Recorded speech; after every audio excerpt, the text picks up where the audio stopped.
Okay, so right now we're going to learn how to use the crisscross rule, and we're gonna do this equation. Alright, so first off we're gonna write the same letters but below them and leaving a space for the signs, for the numbers. Now we cross the numbers, the 2 goes here and the 1 goes here. Now important, we do not pass the signs, we do not put positive or negative because that's only used in the original formula for it to be balanced. And lastly, the number 1, we do not put it. So our final formula would be FeCl2. Now for Au plus 3 plus Br minus 1, we're going to do the same. We put this below without any number and we cross. The 3 goes here and the 1 goes here. Remember, we do not pass signs and also we do not put the 1. So for our final formula, it will be AuBr3.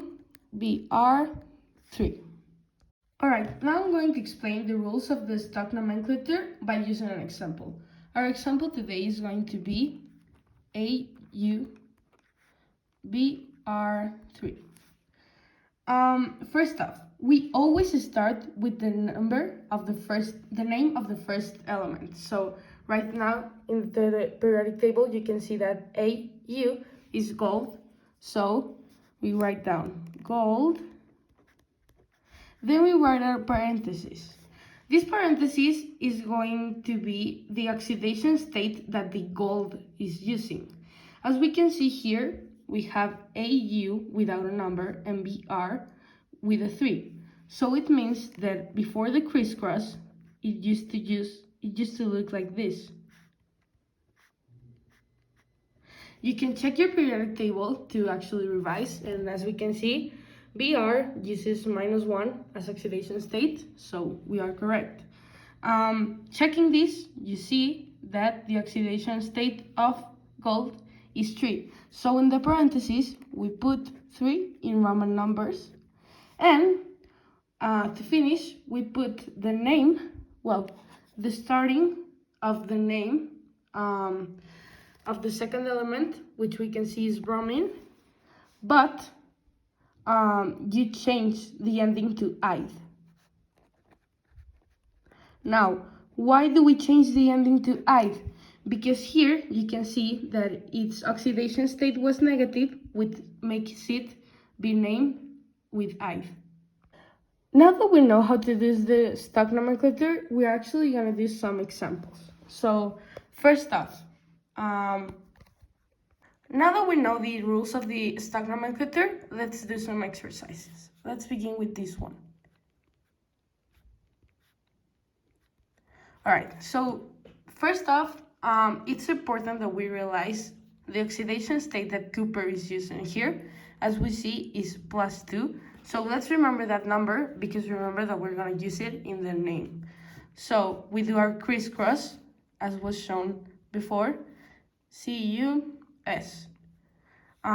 Remember that when there's the same number,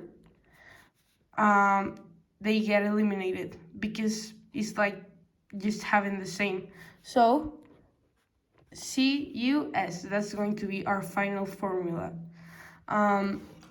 So for this, our stock nomenclature would be copper, which is the name for Cu. So we write that. Then remember the oxidation state that we were using, which is +2. So parenthesis 2, and then the S is named sulfur. So copper 2 sulfide. Pretty easy. Remember, we changed the ending to "ide". Now we're going to go on with Hg plus 1 plus Sn minus 2. Alright, so again, remember the oxidation state that Hg is using, and we're going to do our crisscross.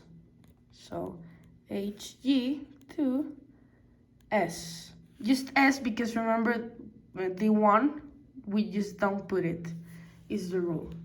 Now let's get to the actual naming. First we're gonna see how Hg is named. So in our periodic table we check is mercury. So we write that down. Mercury, parenthesis, the oxidation state, which is only 1, so we write 1. And sulfur, remember that we changed the ending to ide, so sulfide. And that's it. All right, so let's get to our last exercise. First, remember PV's oxidation number, and now we do our crisscross. So PV3 and 4, we change. Now we get to the naming. We search for PV on the periodic table, which is named lead. So you write down lead, parenthesis 4, which is its oxidation number. We write it in Roman. Lead 4, and then the N is called nitrogen, but remember that we change it to the ending ide.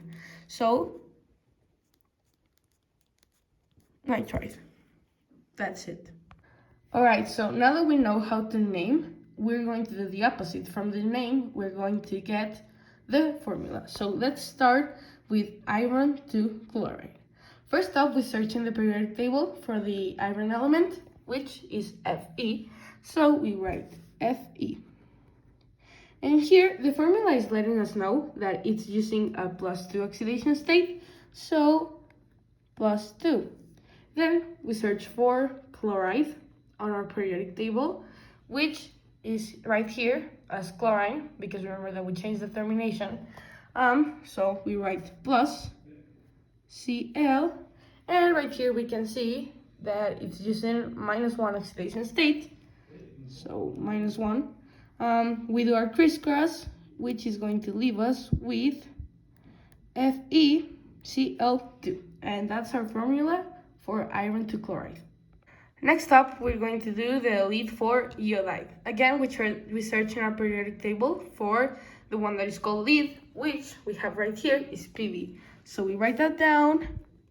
And again, our formula is letting us know that it's just in a +4 oxidation state. So +4. Now we're going to search for iodide, which is iodine in the periodic table. Again, remember we changed termination. As we can see here, the oxidation state, which applies, is -1, so plus I -1. And we do our crisscross, which leaves us with PbI4. And last but not least, we're going to do the tin to fluoride. Again, we search for the tin in periodic table, which is Sn, so we write that down. Again, we can see that it's using a +2 oxidation state, so we put that, and we search for fluoride, which is fluorine in our periodic table as an F, and the oxidation state is using -1. So plus F -1. We do our crisscross, which is gonna leave us with this, and this is the formula for tin 2 fluoride.